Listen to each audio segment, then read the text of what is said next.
Thursday, February 8th, 2024. Focus.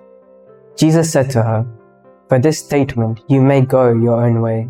The demon has left." Today we celebrate the feast of two saints, whose faith and dedication to the Lord are truly admirable. Jerome Emiliani walked the way of the Lord by serving the poor and the destitute, and later became the patron saint of orphans. Josephine Bakhita is an inspiration as she embraced the path of love and forgiveness towards those who had enslaved her.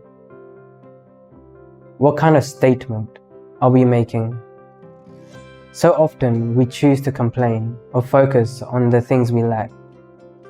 We do not make statements of praise and thanksgiving to God, or offer even a tiny word of encouragement to others. Today, the Lord is looking at our hearts and the words that emanate from them. The woman who wanted her daughter to be healed had such great faith that she knew that the service of others comes before one's own needs. Are we like that, or are we selfish? The woman was also impure, being from a social background that was not esteemed by the Jews.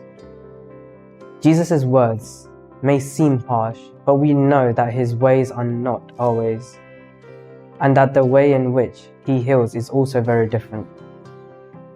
Today's gospel and the two saints can inspire us to change our ways of thinking and serving. Fruit. Lord, help me to give great faith and to put the needs of others before mine.